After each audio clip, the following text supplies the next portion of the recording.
안녕하십니까. 사회복지사 1급의 고병갑입니다. 이번 시간부터는 3교시 1교과에서 사회복지 정책론 진행을 하겠습니다. 많은 선생님들이 가장 좀 부담스러워하는 것이 바로 여기인데 진행을 하면서 정책론을 하면서도 법제론을 겸행할 것이고 또 법제론을 할 때 다시 또 정책론을 같이 겸행을 하겠습니다만은 어쨌든 나오는 영역이 꼭 법제에서만 나오거나 정책론에서만 나오거나 그렇지 않기 때문에 어쨌든 지금 강의 방식은 여러 선생님이 나눠서 하는 건 아니고 저 혼자 하는 거기 때문에 소위 좀 왔다 갔다 하면서 이 3교시는 좀 더 넉넉히 시간을 가지고 진행을 할 겁니다. 자, 선생님들 거기 334페이지의 교재를 보시면 먼저 사회복지 정책의 정의 나와 있는데 그 페이지에도 출제되는 것은 두 문제가 있습니다. 거기 사회복지 정책의 기능, 당연히 그중에 역기능이 출제가 될 것이고 B급으로서는 사회복지 정책의 영역이 함정으로 출제가 될 수 있습니다. 자, 사회복지 정책이라고 하는 것은 국정 운영의 기본 방향이나 기본 방침, 사회복지에 관련된 국정 운영의 기본 방향이나 기본 방침을 사회복지 정책이라고 이렇게 설명할 수 있는데, 거기에 보시면 그 개념 보시고 기능에서 사회복지 또는 사회보장이라고 하는 것은 많은 순기능을 가지고 있지요. 순기능 안 읽어도 틀리지 않습니다. 순기능은 선생님들이 절대 틀리지 않지요.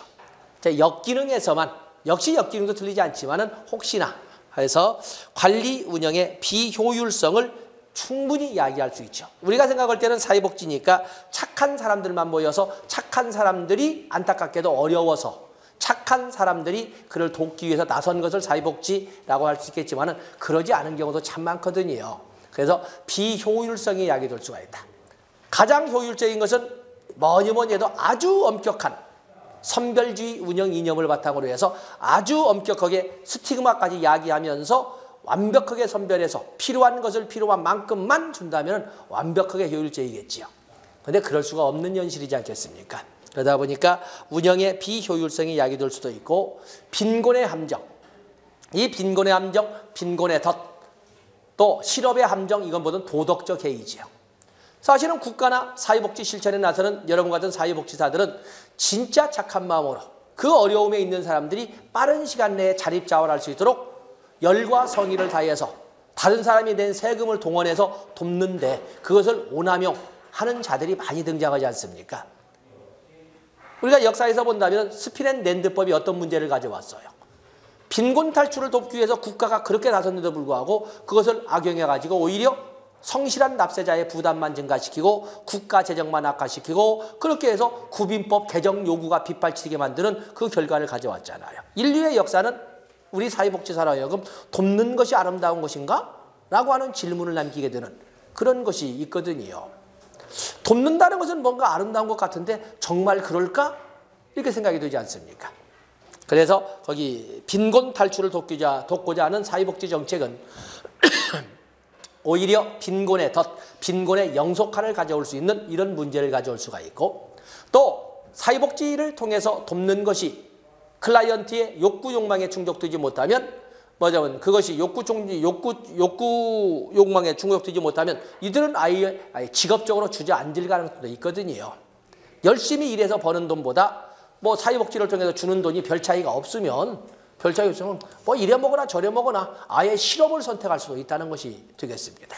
실업을 선택으로. 근데 어떻게 보면 잔인하게 생각한다면 사회의 진화론, 스펜서주의, 미국의 복지관 이런 것처럼 자연의 진리를 사회복지에도 적용시킬 필요가 있지 않냐. 진짜 도와줄 사람은 도와줄 만한 사람만 도와줘야 되지 괜히 배고프다고 도와줄 필요는 없지 않냐. 도태되려면 도태되어야지. 이런 의미도 분명히 존재하고 있거든요. 근데 많은 사람들이 사회복지를 하고 있으면 무조건 다 우리가 똑같은 마음으로 도와줘야 한다고 생각할 것 같지만은 많은 사회복지사에는 아주 강경, 극우 사회복지사도 있는 거거든요. 진짜 도와줄 사람만 제대로 선별해보자 하는 입장도 있습니다. 똑같은 말에 세 가지 빈곤의 함정, 빈곤의 덫, 또 실업의 함정 그 두 가지를 합쳐서 도덕적 해이 이렇게 적어놨습니다. 다음에 사회복지 정책의 영역이 이렇게 나와 있는데 전에도 한번 말씀을 드렸지만은 민주주의의 기본 이념 그러면 우리가 게티스버그의 링컨의 연설 오브 더 피플, 바이 더 피플, 포 더 피플 아마 어린 시절에 배우셨다고 생각하실 겁니다. 오브 더 피플 이렇게 민주주의라고 이렇게 민주주의를 할 때 오브 더 피플이라고 하는 것은 민주의 주체가 누구냐라는 거죠. 민주의 주체가. 바로 민이라는 거죠. 민. 그죠? 바로 이것을 현실화시키는 것을 헌법 제1조 2항의 국민 주권으로 현실화시키고 있습니다. 그 다음에 바이 더 피플은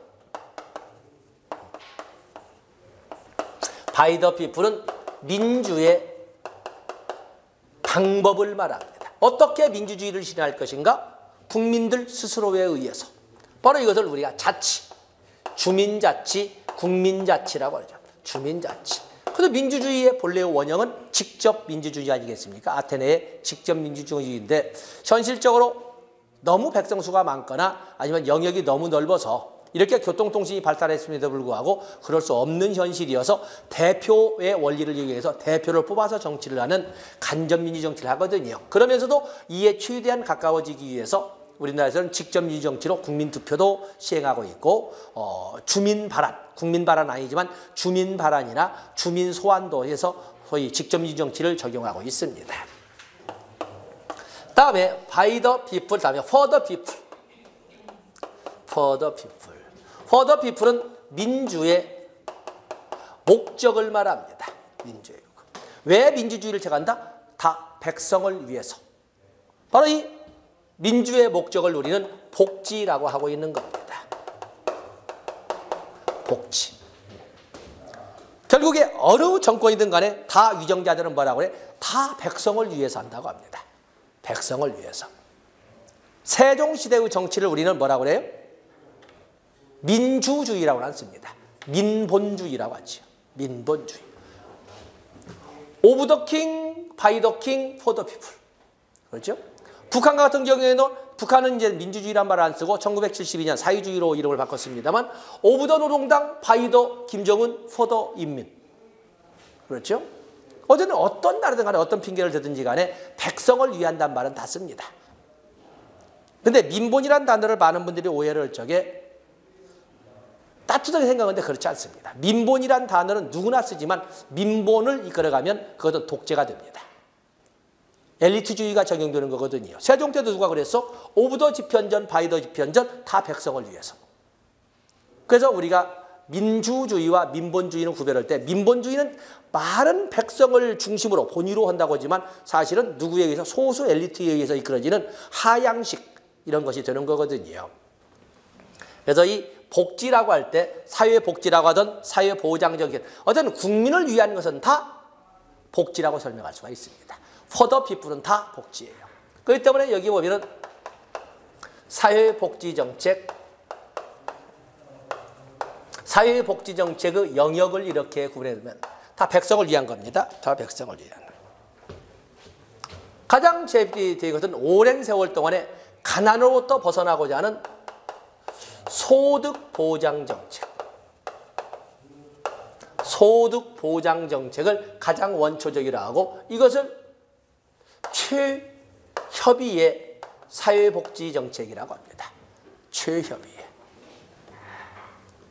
그렇게 해서 소득부재로 인해서 굶주리고 있는 우리 복지의 첫 출발은 배고픔으로 시작되잖아요.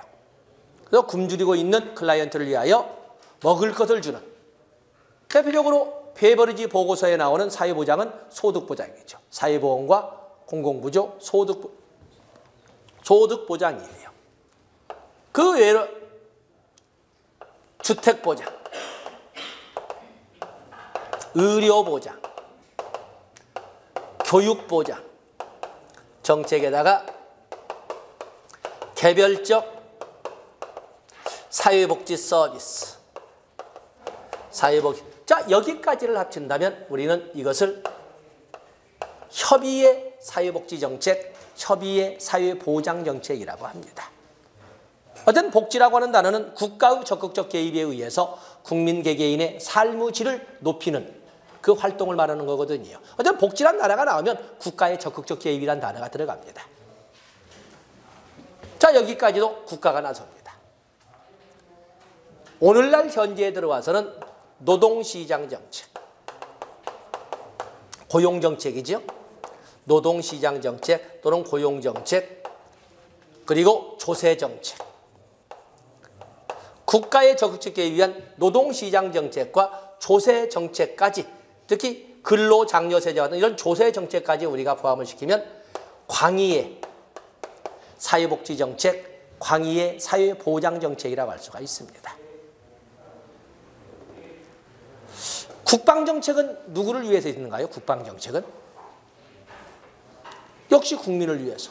교통정책은, 도로정책은, 기타 등등의 국정에 관련된 모든 것까지 포함하면 최광이라고 할 수 있죠. 결국에 사실은 국정운영 전반이 바로 복지지요. 누구를 위해서 존재하는데? For the people을 위해서 존재를 하잖아요. 뭐 이 내용이 어렵다기보다는, 그러면 사회보험정책의 영역은 뭐예요? 사회보험정책의 5대 영역은 산재보험, 고용보험, 국민연금, 건강보험, 노인장기요양보험. 이게 바로 사회복지 중에서 사회보험 5대 정책이 되겠어요.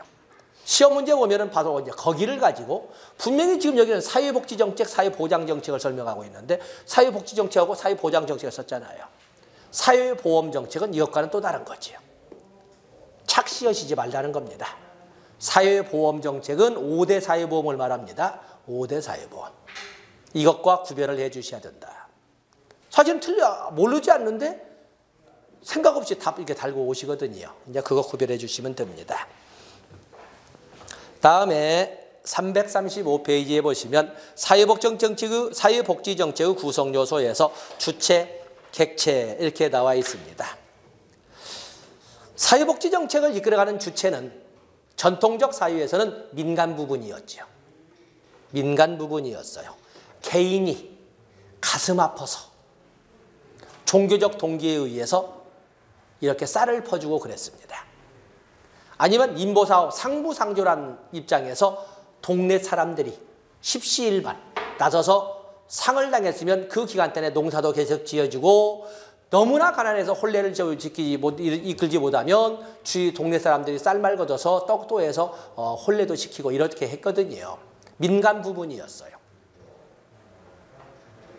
그러다가 1929년 세계대공황 이후에 더 이상 자유방위이라는 이름으로 국가가 가만히 있을 수만은 없는 상황이 터지니까 이제는 국가가 주도하는 복지의 시대로 전환이 되고, 우리가 일반적으로 말하는 사회복지는 1930년대 이후의 복지를 우리가 오늘날 바라보는 복지라고 그러죠. 국가 개입에 의한 삶의 질 결정. 그래서 거기 현대사회, 이 현대사회는 거기다가 1930년대 이후 아니면 1929년 세계대공황 이후 이렇게 보시면 되겠어요. 그래서 보면 복지 그러면 당연히 공공부문의 적극 개입을 말합니다. 그런데 1970년대에 우리 복지계에서는 무슨 일이 일어나요? 복지국가 위기가 등장했잖아요. 특히 우리나라와 같은 경우는 자살을 뻔했어요. 집단 자살. 1972년에는 제3차 경제개발 5개년 계획이 시행이 되는데 제3차 경제개발 5개년 계획부터는 중화공업으로 전환이 돼요. 석유를 이용하는 기술 자본주의하고로 전환되는데 그로부터 1년 후에 1973년에 오일 쇼크가 일어나잖아요. 그렇지 않아도 오리엔탈 루트라고 해서 지금은 해적길이 소말리아에 많습니다. 옛날에는 말레이시아 그 협곡에 많아가지고 일본과 한국에 오는 석유 가격은 유별나게 비싸요. 지금도 비쌉니다. 그랬는데 1년에 4배씩 올랐으니 한국은 돈 한 푼 없는 가난한 나라가 중화공업으로 석유를 사들이기 시작한 지 1년도 못 되어서 석유를 쓸 수 없게 된 거였어요.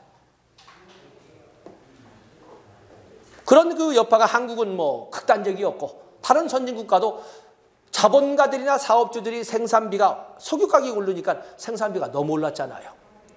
그래서 전 세계적 극단적인 경기 침체가 일어나게 되는 거예요. 극단적인 경기 침체가 일어나게 되니까 국가가 아무리 적극적으로 개입해도 실업률도 못 잡고 물가도 못 잡고, 왜냐하면 생산비가 높아지니까 공장 문 닫는 것이 속출해서 실업자가 급증하고 또 공장을 문 닫으니까 필요한 생필품들이 안 만들어지니까 생필품 가격은 또 오르고 물가도 못 잡고 실험줄도 못 잡는 이런 현상을 우리는 스태그플레이션이라고 하잖아요. 정부가 개입해도 아무런 정책의 효과가 없는 정부 실패라고 하잖아요. 그럼에도 불구하고 그동안 빌어먹던 놈들은 빌어먹는 것을 양보하려고 하지 않아요. 도덕적 개입, 의존성 심화가 만연되는 거였어요. 그러면서 사회 계층 간 갈등은 심화되고 국제 경쟁력은 약화되고 국가 재정은 악화되고, 자, 이런 모습들을 우리는 복지국가의 위기라고 했습니다. 1970년대에. 그래서 그것을 벗어나고자 1980년대에 어떤 작전으로 바뀌어? 국가가 발을 빼기 시작하지요. 다시 고전적 자본주의, 고전적 그 자본주의로 돌아가게 되는데, 바로 그것을 우리가 신자유주의라고 하는 거죠. 그래서 이제는 복지라고 하는 것을, 또는 복지를 추진하는 주체를 정부만이 맡을 수가 없다. 우리 모두가 십시일반 힘을 합쳐서 복지를 이끌어야 된다. 그래서 복지 주체의 다변화를 이끌어야 하는데, 그것을 복지다원주의라고 하는 것입니다. 그래서 거기 보면 복지다원주의에서 3번에 보시면 신자유주의 사상의 산물이다 하는 것처럼 선생님들 사회복지 발달 사이에서 다 배웠던 거, 그런 것들 이렇게 복지다원주의. 1980년대 이후, 1980년대 이후를 복지다원주의에서 이제는 사회복지 정책의 주체가 국가만이 아니라, 중앙정부만이 아니라 지방정부도 민간부문도, 하물며 비영리부문이라고 하는 제3섹터까지도 공급주체의 지위를 인정받는 그런 상황을 복지다원주의라고 합니다. 그래서 오늘날에는 사람들은 중앙정부만이 가지고 있던 복지공급의 주체성을 다변화시키는 과정에서 민간부문까지 넘기는 것을 민영화라고 그러죠. 민영화. 사실은 정부가 자기 책임을 민간부문에 퍼넘기면서 말을 뭐라고 그랬어? 자기들이 봐주는 척. 규제 완화라고 그랬어요. 규제 완화. 같은 말도 참 아다르고 어다르라고. 사실은 저희 지놈들이 책임을 해태우면서 굉장히 민간 부분을 봐주는 것 마냥 이렇게 표현하는 것을 규제 완화라고 하고, 우리는 일반적으로 민영화라고 설명을 합니다. 자, 거기 넘어가서겠죠? 다음에 사회복지 정책의 객체.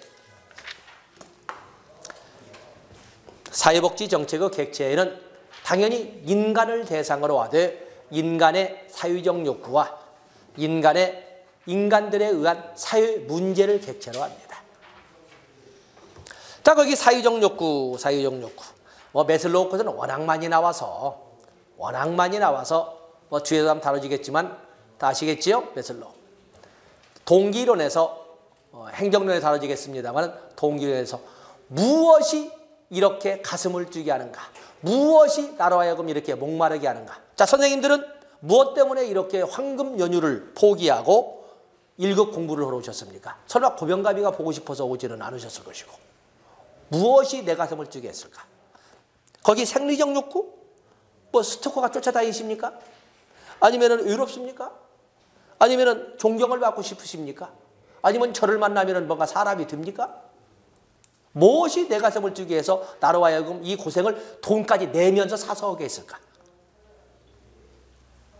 그래서 동기론의 내용이론 중에 하나 대표적인 것이 메슬로우의 욕구 5단계에서, 선생님들께서는 네 번째 존경의 욕구 때문에 오셨을 거예요. 내가 존경받겠다라고 낯뜨겁게 말은 못하겠지만, 내가 이 나이에, 그리고 내 자식들이 보더라도 어느 누구로부터 무시받으면서 살고 싶지는 않아서. 그래서 적어도 사회복지계에 인연을 맺어서 요즘에 까놓고만 해서 2급 누가 사회복지사라고 합니까? 그래서 내가 이 나이에 애들 보기에도 부끄럽지 않게, 그리고 소위 가정으로 오래 가족을 잃고 살았지만 내 남편에게도 당당하게, 적어도 무시받으면서 살고 싶지 않다는 나의 열망을 이렇게 표현할 수도 있거든요. 아직 근데 또 결혼하지 않으신 분들 같은 경우에는 또 그러면 친구들이 다 사회복지사 1급인데 나만 이러면 안 되지. 사회적 욕구도 있습니다. 사회적, 아니면 취업하고 싶은 과정에서 안전, 내 생의 안전을 보장하는 안전의 욕구도 있겠지만, 그러나 적어도 1급 정도라면 책임감이 소용되는 저 네 번째 단계는 되리라고 보고 있습니다. 그래서 메슬로우의 욕구 5단계에서는 행정론에서 보고 있고, 이걸 이용해서 엘더퍼의 ERG 이론도 그때 다루겠고. 자, 여기서는 판서는 브래드쇼 것만 보도록 하겠습니다. 브래드쇼.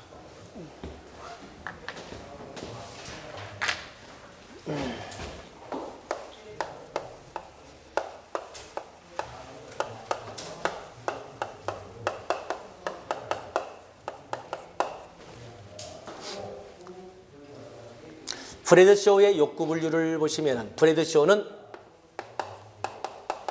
규범적 욕구,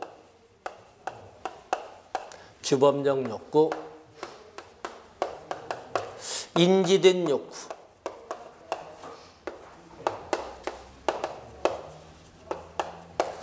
표현된 욕구,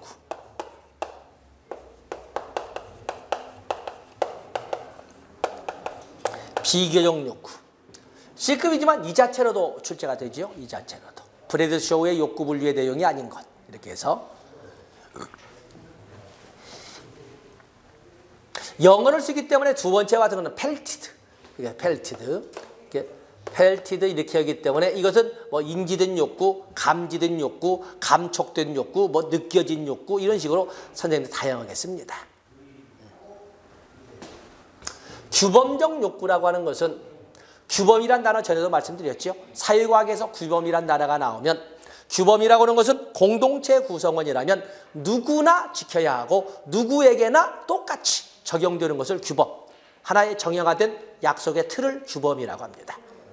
그 규범에는 선생님들 법제론의 기초 분야이라는 것처럼 도덕 규범도 있고 관습 규범도 있고 종교 규범도 있고 그런가 하면 안 지키면 너무 재밌어서 사람들이 안 지키려고 하니까 국가 공권력이 법을 동원해서 강제해버리는 규범은 법규범이라고 하지 않습니까? 법은 대한민국 국민이라면 누구나 다 지켜야 되고 누구에게나 똑같이 적용되잖아요. 그거 법규범이라고 합니다.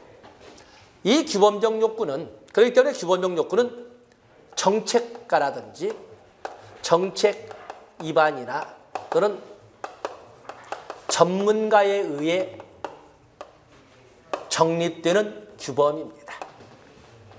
누구에게나 똑같이 보통 법령의 형태로 가시화되어 있습니다. 우리가 법의 존재의 경우는 거의 성문화되어 있습니다. 우리가 복지 관련 법령은 전부 규범적 욕구입니다. 복지 관련 법령은.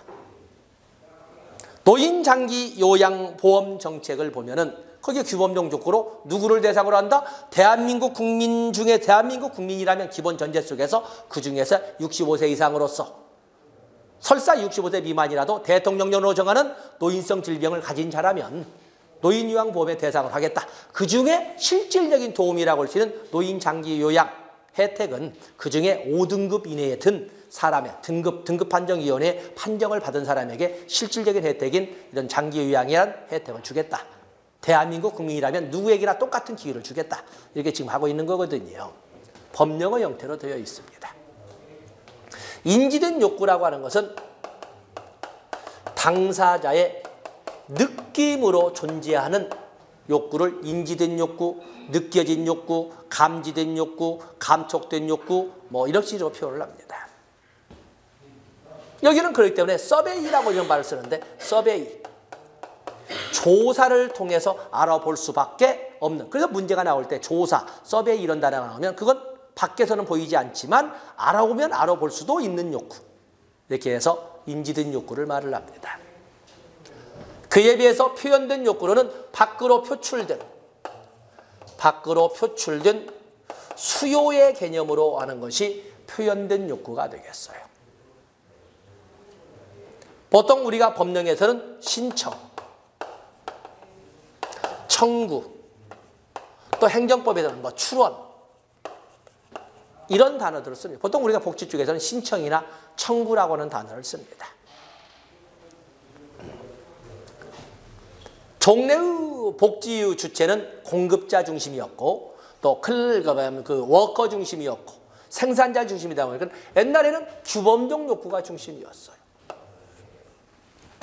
옛날에는 그냥 국가에다 법으로 정하면 일방적으로 전국에 있는 모든 대한민국 국민에게 똑같이 그냥 적용이 되어버립니다.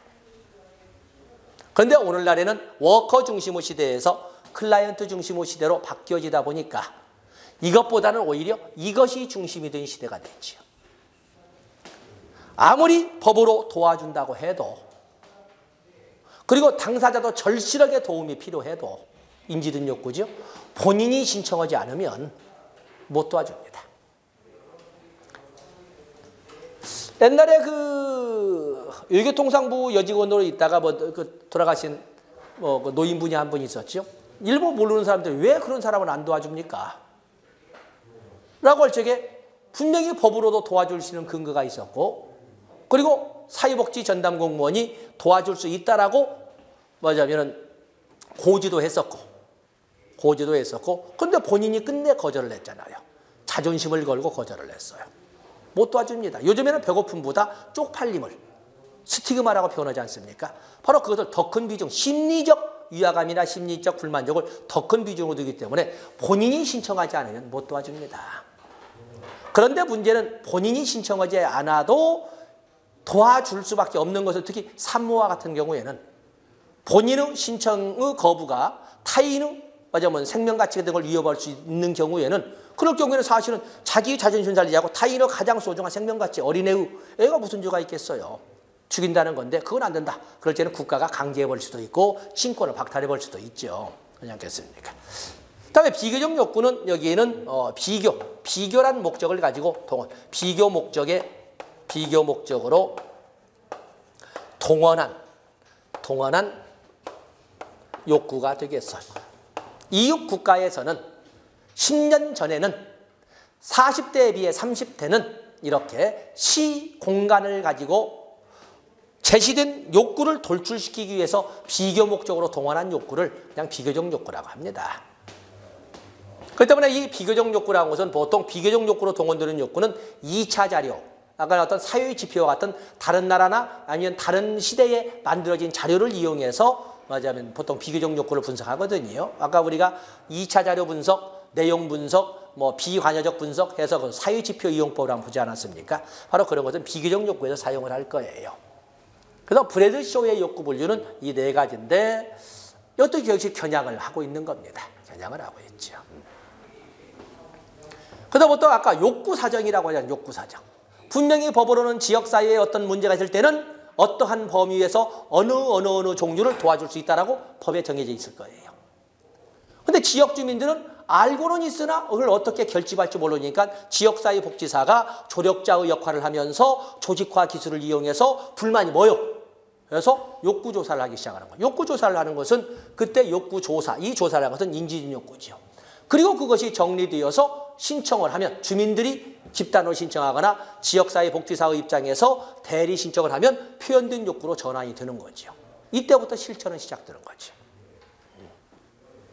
그래서 거기 단어로만 적어놨습니다만은 참 오래간만에 배우셨겠지요. 그래서 브래드쇼의 욕구 분류를 봤습니다. 다음에 사회복지 정책의 객체에는 사회적 욕구뿐만 아니라 사회 문제도 있습니다. 사회 문제. 이 사회 문제라고 하는 것은 사회 질서의 상당 부분이 일반적으로 받아들여지고 있는 하나 또는 그 이상의 규범을 위배하고 있다고 간주들은 생각했어요.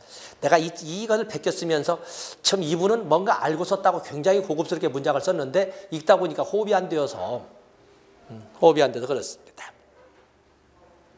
2번은 그래도 점잖게 잘 쓰신 거지요. 사회적으로 형성되며, 사회 문제란 사회적으로 형성된다. 구성원들이 일반적으로 문제로 인식하고 있다. 그가 속한 사회가 그 개선을 바라는 상태이다. 이런 그 요건을 한 줄로 쭉 썼습니다.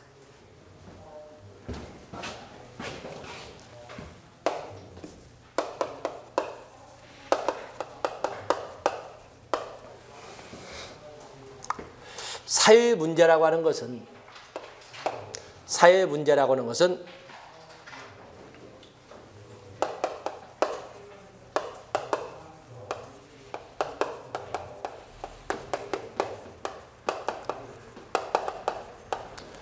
사회 구성원들에 의해 발생해야 되고, 구성원 다수에게 피해가, 고통이, 불이익이 발생해야 되고, 사회 구성원들에 의해 구성원들에 의해 회복 가능해야 돼요. 회복될 수 있어야 돼요. 그리고 동시에 지속성이나 또는 반복성을 가지고 있어야 해요. 그리고 동시에 사회 문제는 상대성을 가지고 있습니다. 상대성. 참 우리는 일본이 고마운 나라지요. 일본이 없었더라면 우리가 어떻게 살 수 있었을까? 그 어마어마한 쓰나미를 막아주잖아요. 응? 그 어마어마한 쓰나미가 왔더라면 아마 태백산맥은 절벽으로 됐을 거예요. 수십, 수백, 수천 년 동안 쓰나미를 맞다가 해서 동해안 도시, 속초, 강릉 이런 뭐 한여름에 영동고속도로가 밀리거나 이런 일은 없을 거예요. 근데 일본이 막아주고 있잖아요. 우리는 일본이 잘 되기를 정말 진심으로 빌고 빌어서 이렇게 해야 돼요. 많은 사람들은 일본을 뭐 어떻게 해버리자 하는데 일본은 옛날부터 참 거대한 강국이거든요. 세계인들이 우리나라만 오면 놀라는 것이 일본을 우습게 하는 거야. 한국만 오면. 일본은 옛날부터 우리의 인구의 3배. 이거 인구 1억 3천에다가 외국인가 한 1억 5천 이상 드는 데거든요. 나라의 땅도 높고. 이미 18세기 1750년 야동순제라고 하십니까? 야동순제? 영조가 있던 시절에 이미 오늘날 의대가 만들어진 나라예요. 유럽에서는 진작부터 알렸던 교육이 있던 나라들이거든요. 포르투갈, 네덜란드 이런 나라들과 우리는 알지도 못하는 나라들이 이미 일본에는 상주를 하고 있었던 그런 나라들이에요. 근데 우리나라만 오면 꼭 좀도둑처럼 이렇게 표현하는데 그 엄청난 쓰나미, 옛날 남부아시아에 쓰나미가 있을 때 엄청난 피해가 발생했고 그랬던 지역이 오늘날 그들에 의해서 거의 취해도 다시 관광지로 이렇게 다시 발돋움하고 있지 않습니까? 근데 그것이 그걸로 끝난 것이 아니라 해마다 크든 작든 간에 계속 일어나고 있잖아요. 그렇지 않습니까? 그런데 원인이 뭐야? 지각판의 변동으로 인해서 일어났지 어떤 사람이 물장구 쳐가지고 일어난 것이 아니잖아요. 그건 자연재해라고 하지 사회문제라고 하지 않아요. 또 그런가 하면은 옛날에 그 많은 괴물매기 어항에서 길기는 좀 큰 4m짜리 매기 여기서 저만한 거 그런 것이 우크라이나에서 이게 자꾸 발견된다고 그러지요. 그게 바로 그 선생님들은 아니에요. 체르노빌 원자력 발전소 폭발 사건으로 사람이 살지 못하는 그런 지역인데 자 그것은 물론 당연히 업무 담당자의 주의태만으로 발생을 했죠. 그리고 그로 인한 피해는 당시에 그 지역의 인근 주민들이 그냥 발전소 폭발해서 전부 맨손으로 가서 다 벽돌 끄집어내고 그렇게 작업을 해서 그 지역에 살던 사람은 생존자는 없는 거지요. 다 후에 다 원자력 관련, 방사능 관련 이런 사망을 했으니까. 그리고 그것은 언젠가는 인간의 영역으로 되돌아올 거예요. 인간의 영역으로. 그런데 거기에는 5m 두께의 콘크리트를 다 덮고 있는 거지요. 근데 그 5m 두께의 콘크리트 수명 주기가 뭐 몇 년이야, 뭐 길어봤자 100년이라던가 그것을 몇 번을 쌓아야 인간의 영역으로 돌아올 수 있을까? 우리가 보통 인간의 힘으로 회복 가능하다는 것은 인간의 생애 주기 동안에 돌아올 때 회복이라는 단어를 쓰는 것이지 말로 뭘 못하겠습니까? 17대 후손 때는 쓸 거요. 이것은 말장난인 거죠. 그것은 그야말로 인재, 재난이라고 하는 것이지 사회 문제라고 하지 않아요. 사회 문제는 여기 지속성, 이 모든 것을 갖추고 있는 건데 지금 똑같은 21세기 최첨단 시대에 지금 이 자리에 IS 스테이트 요원들이 온다면 여기 전부 사형이죠. 어디서 남녀가 이 밀폐된 공간에 눈을 또록또록 뜨고 목덜미를 다 들이내고 나를 바라보고 있잖아. 다 사형. 그러지 않습니까? 우리가 서구적 관점으로 볼 때는 미래를 위한 인적 자본을 축적하는 이런 발전의 자리인데 그들을 보다는 세상 망하기 직전의 현상을 지금 보여주고 있는 거예요. 똑같은 시대에 공간만 다르다고 전혀 다른 보로 바라보. 그냥 그쪽에서 큰일 났네. 근데 우리는 왜 이렇게 할 수 있거든요. 그래서 사회 문제라고 하는 것은 이런 요건을 갖추고 있는데 그 중에 가장 대표적인 것이 사회성. 그리고 보편성. 사회 문제는 보통 이게 사회성과 보편성의 두 가지 특징을 그냥 당연히 보유하고 있는 거예요. 당연히. 그래서 교재를 보시면은 2번에 보시면 사회 문제란 사회적으로 형성되며, 이게 사회적으로 형성되는 걸 미시적, 거시적 이러는데, 미시적으로 올 때는 사회 구성원들의 의지나 인식의 미비로 인해서 발생하기도 하고, 또 그런가 하면 거시적으로 봐서는 사회 구조상의 모순, 불평등이라든지 사회 구조상 문제로 인해서 발생하는 것처럼 결국에 인간에 의해서 야기된다고 보고 있습니다. 미시적이든 거시적이든. 또 그런가 하면 그 사회의 사람들이 대다수가 문제로 인식한다. 왜냐하면 다다수가 피해를 보고 있기 때문에. 피해를 보지 않은 사람들은 문제라고 인식하지 않아요. 그냥 흥미거리지. 그리고 사회 자체가 그 상태의 개선을 바라는, 자, 이런 과정인데, 사회 문제의 유형을 기능론, 갈등론, 우리가 앞선 시간에 미리 살펴봤습니다. 기능론에서 바라볼 적에는 사회 문제의 원인을 어디서 찾죠? 기능론에서 바라볼 때는 부적응에서 찾잖아요. 기능론에서는 사회 구성원들은 다 누가 말안 해도 맡은 바 역할을 충실히 수행하면서 그가 속해 있는 사회 환경에 어울려가면서 산다. 그런데 꼭 미꾸라지 몇 마리가 지가 살던 환경에 어울리지 못하고 뺑돌거리면서 이거 흙탕물을 일으킨다. 소수의 부적응을 문제의 원인으로 봤어요. 일탈, 탈선, 비행, 범죄 이런 것 등이거든요. 그에 비해서 갈등론에서는 사회 문제 발생 원인을 어디다 둬요? 사회 구조상 모순, 특히 불평등에서 찾았어요. 불평등. 소수만이 가지니까 빈곤, 실업, 배제, 박탈 등등의. 그에 비해서 신갈등론이라고는 통합론에서는 사회 문제의 원인을 해체해서 찾았어요. 해체. 선생님들 가족들은 다 더불어 사십니까? 하루에 몇 시간 가신다고 그랬어요? 벌써 중학교 가는 순간부터 부모 자식이 같이 한 공간에 주소를 두고 한 곳에 같이 산다고 해서 같이 산다고 할 수 있을까? 한 2시간?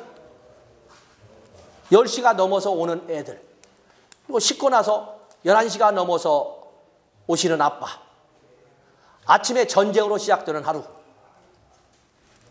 부모 자식이 눈을 마주치면서 같이 앉아서 밥을 먹는다는 것은 참으로 어려운 거고, 오히려 가족의 동질성보다 전국에 있는 중2의 동질성, 삼각김밥으로 시작되는 하루.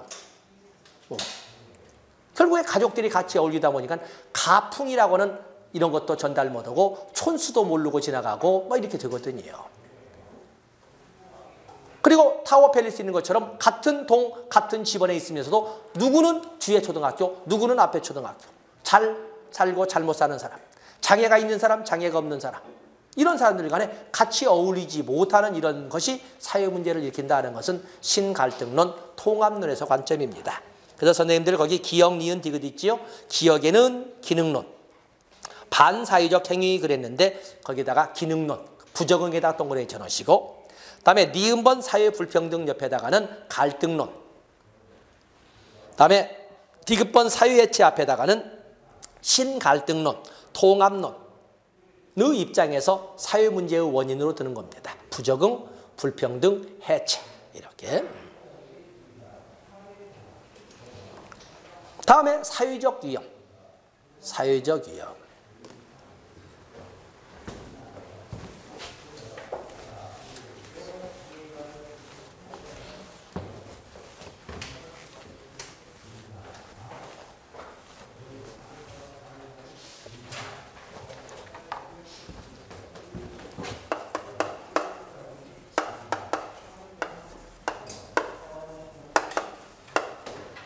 선생님을 기본적으로 3D.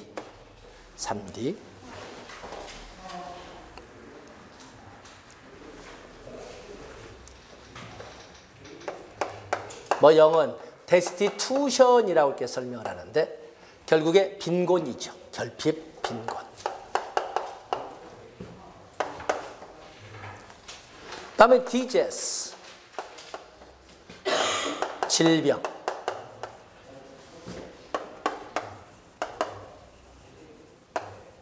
디링컨시, 범죄 또는 비행. 이걸 3D라고 합니다. 3D. 대표적인 기본적인 사회악이죠.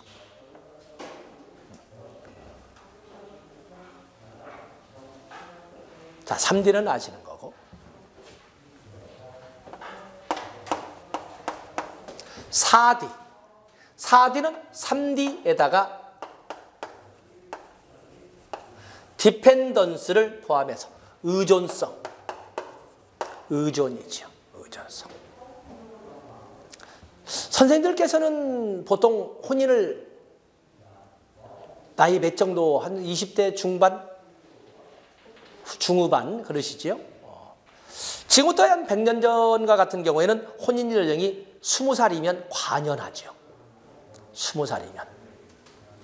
빨리 팔어 달리가 막 주변 사람들이 더 안 달라가지고, 그리고 실질적으로 조선시대에 20살이 되도록 혼인을 시키지 못하면 관에서 비용을 대가지고 혼인 비용으로 혼인을 시키는 고조라고 하는 이런 제도도 있었습니다. 그리고 20살짜리 한 것은 노인이에요. 여기 상노인도 계시잖아요. 상노인.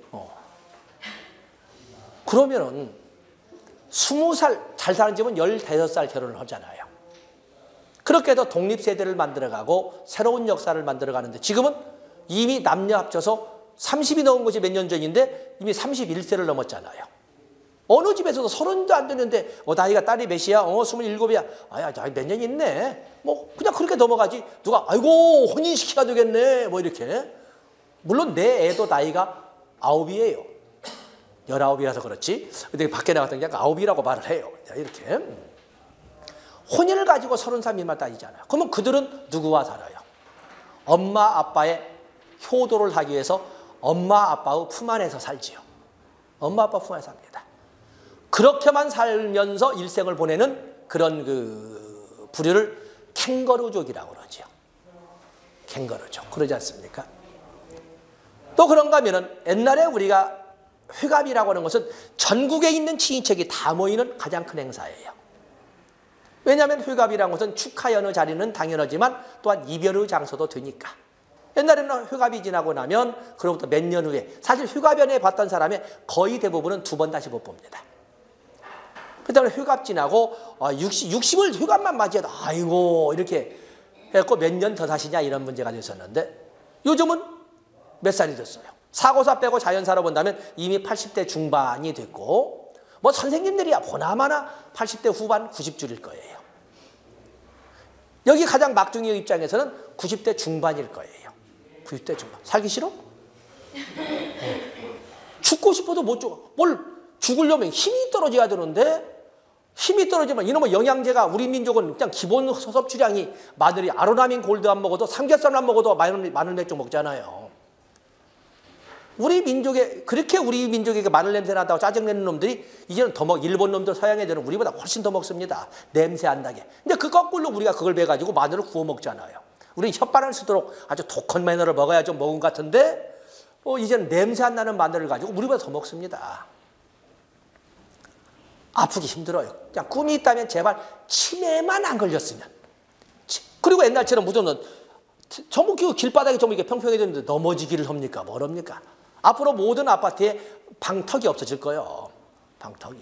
노인분들, 저희 그 장모님께서도 거의 노요양병원에 계십니다만, 집에 계시면 넘어지기라도 어떻게 하라고. 여기 세브란스에도 고관절 했는데, 고관절은 입원할 지도 없잖아요. 정형과도 안 받아주고, 재활병동에서 재활할 것도 아니니까 어떤 시간 기다림밖에 없으니까 받아주지 않는 아주 고급 이런 것이 돼서 그 넘어지실까 두려워서 요양병원에 계시는 것이지 다른 것이 없죠. 선생님들은 그야말로 골다공증이 몇 살에 올까? 요즘 골다공증에 관련된 약도 미리미리 치매 방지처럼 다 먹어버리잖아요. 앞으로 나이 들어서 너무 건강하면 어떻게 될까? 주성배 식스팩 있습니까? 식스팩? 우리가 식스팩이란 말 나이 드신 노인분들에게 있잖아요.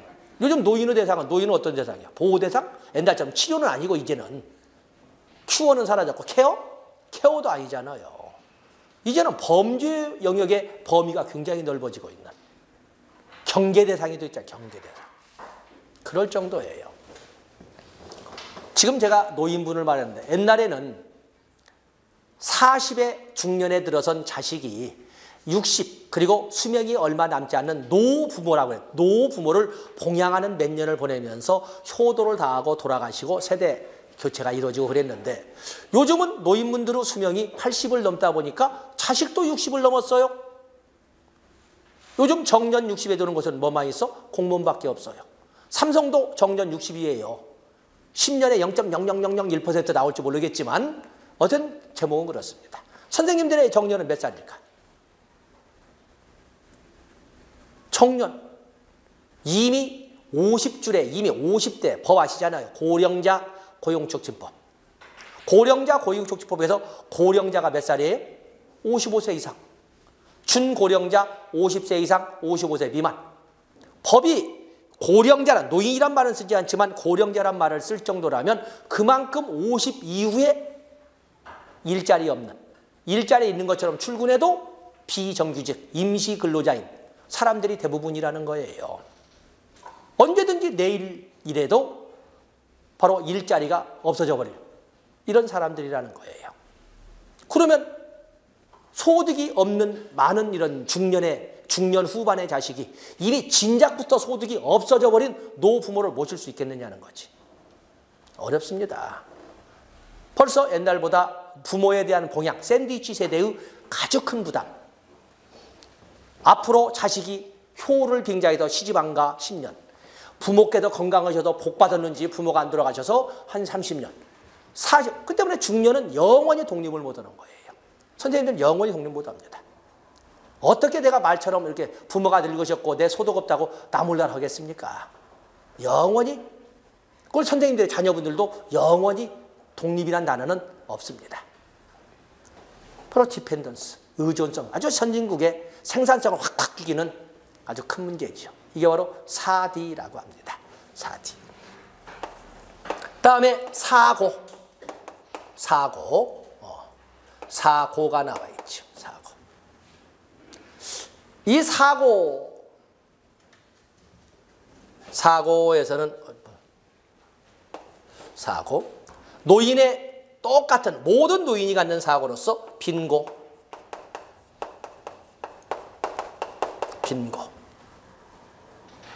병고, 무의고,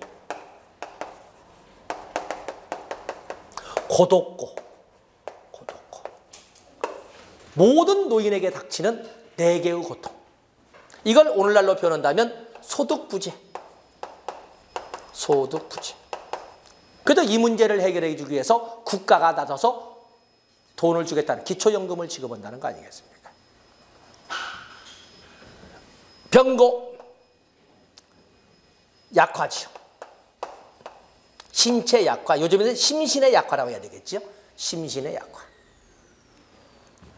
무의고, 할 일이 없어요. 역할상실. 옛날에는 손자, 손녀가 와서 할머니 이게 뭐야? 라고 물어보기라도 했는데 요즘은 노인들이 가진 지식은 써먹지도 못하는 지식들이에요. 노인들이 가장 대표적인 주변인 아닙니까? 세상을 돌아가는 속도에 맞추지 않으려고 하는 것은 중년기고 아예 맞출지도 모르는. 그러니까 손자, 손녀들도 오지 않아요. 할 일이 없어. 역할상실. 고독고, 이별이죠. 이별의 고통.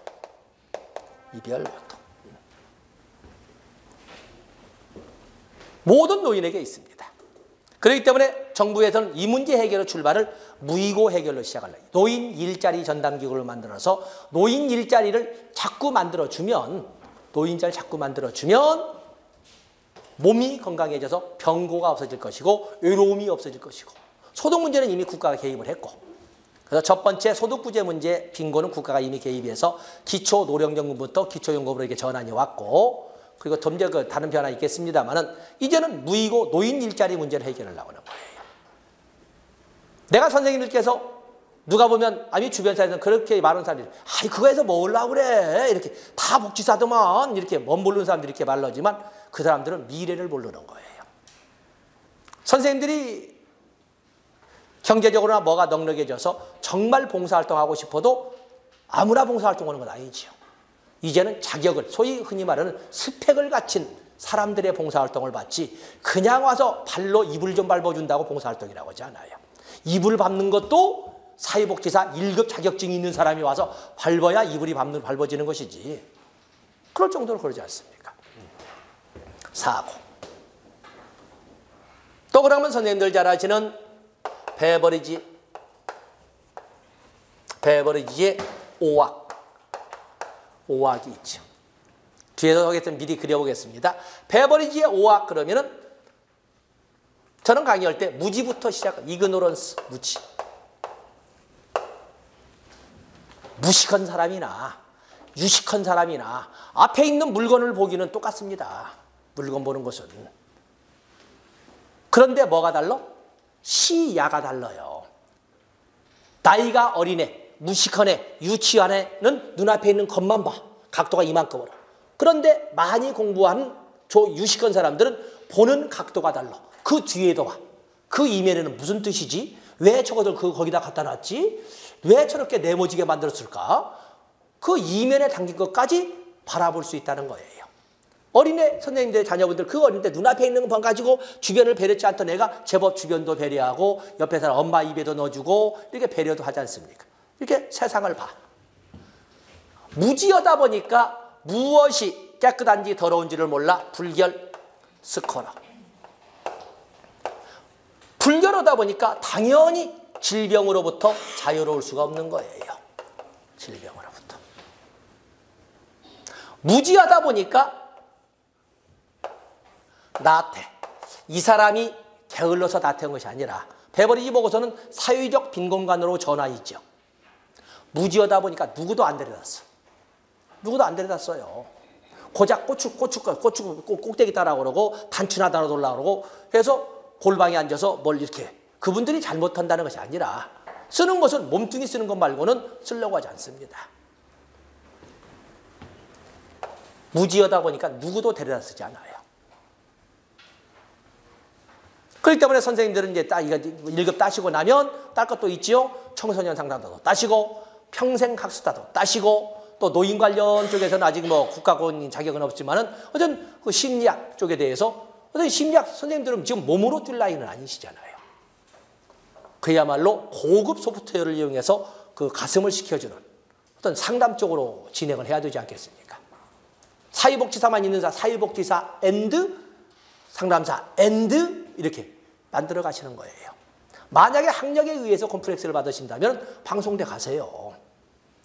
처음에는 아이고 그러지만 어찌 보면 선생님의 남편은 선생님들의 직업을 작업주지 않아요. 그때 학교에서 사귀고 있는 젊은 친구들이 언니 뭐해? 저 조카보다 훨씬 어린애지만 뭐해? 나와봐. 이거 뭐 있다는데 한번 가보자고. 이렇게 해서 오히려 젊은 친구들이 훨씬 더 나를 젊게 만들고 그리고 세상을 보게 만들어요. 선생님들은 그래도 조직이기 때문에 보신다 해도 결코 나태로울 수가 없어요. 그러다 보니까 누구도 데려다 쓰지 않으니까 빈곤으로부터 자유로울 수가 없는 거예요. 빈곤으로부터도. 이걸 베버리지는 사유를 좀먹는 오악이라고 이렇게 제시를 했던 거였어요. 출제가 되는 것은 법령이지요. 법령. 출제가 되는 것은 법령이 되겠어요. 자, 선생님들 사회보장기본법에서는 사유약으로 사회보장기본법 아직 이제 법령 나가지 않았으면은 사회보장이란 뭐라고 되어 있어요? 사회보장이란 사회적 위험으로부터 모든 국민을 보호하고 삶의 질을 향상시키기 위해서 소득과 서비스를 보장하는 사회보험, 공공부조, 사회서비스를 말한다. 이렇게 되어 있거든요. 자, 거기서 말하는 사회보장기본법. 사회보장기본법에서는 무엇을 사회적 위험으로, 사회적 위험으로부터 모든 국민을 보호하고 법령을 제정할 때 뭘 넣었어요? 출산을 넣었죠. 출산. 지금 저출산 문제 심각해요. 출산, 양육, 실업, 노령, 장애, 또 뭐가 있나? 실업, 노령, 장애, 빈곤, 또 사망 등 이렇게 들었죠. 그러면서 사회보장기본법 전면 개정을 하면서 새로이 출산, 양육, 빈곤을 새로이 사회적 위험으로 포함을 시킨 거였어요. 그리고 순수도 출산양육, 모성보호급여에 관련된 출산양육을 가장 앞에다 위치를 시켰거든요. 사회보장 관련 정책의 우선순위가 바로 저출산 문제에 또 고급 여성 인력의 활용에 대해서 국가가 적극 개입했다는 의지를 보여주는 거거든요. 그래서 출산양육, 물론 일가정 양립지원에 관한 법률이나 고용보험법에 의해서 출산 전후 휴가급여도 있고, 그리고 육아휴직급여도 있고, 육아기 근로시간 단축급여도 있고, 다 그러지만 그걸 보다 더 국가가 구체적으로 개입하겠다는 것을 좀 더 구체적으로 강하게 보여주는 거죠. 그리고 가난. 옛날에 가난은 그러면 절대적 가난, 먹을 것이 없어 그랬는데 요즘의 가난은 배고파 죽겠다는 가난이 아니라 다른 놈이 더 잘 먹고 오는 것이 배 아파 죽겠다는 거지. 빈곤. 그래서 최저생계비란 말을 쓰지 않고 이제는 올해부터 벌써 기준 중위소득이란 말을 쓰고 있지 않습니까? 그래서 빈곤의 개념을 정부가 만드는 정책적 빈곤이나 전대적 빈곤의 개념을 쓰지 않고 상대적 빈곤의 개념을 쓰고 있거든요. 이제는 우리가 상대적 빈곤의 개념을 쓰고 있어요. 자, 이거에 의해서 국민연금은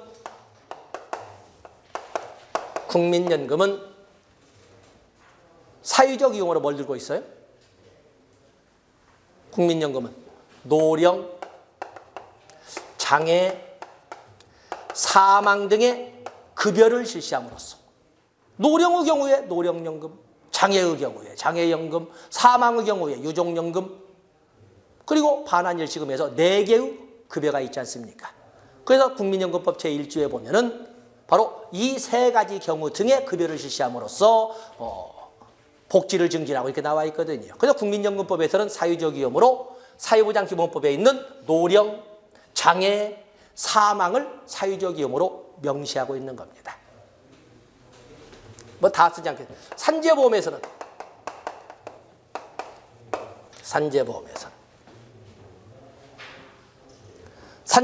물론 단서가 업무상 사유로 인한 이렇게 단서를 붙이지만 업무상 사유로 인한 부상, 질병, 장애, 사망에 대하여 급여를 실시하죠. 업무상 사유로 인한 부상의 경우에 요양급여, 휴업급여를 지급을 하고, 업무상 사유로 인한 부상이나 질병이 치유된 후에도 장애가 있다면 장애급여를 지급하고, 업무상 사유로 인하여 사망한 경우에는 그 유족에 대해서 유족급여를 지급하고, 이렇게 각각의 법령마다 사유적 이용으로 명시하고 있는 것이 각기 다르다는 것입니다. 선생님들 좋아하는 건강보험, 건강보험 뭐 들고 있어요? 건강보험은 질병, 부상, 출산 등에 대하여 요양급여를 지급하죠. 그렇죠? 질병, 부상, 출산에 대해서 요양급여 지급합니다. 이것을 보다 이제 적극적으로 치료뿐만 아니라 예방 차원까지 해서 건강보험이라고 하는 것이고, 치료만 해주면 의료보험이라고 하는 거죠.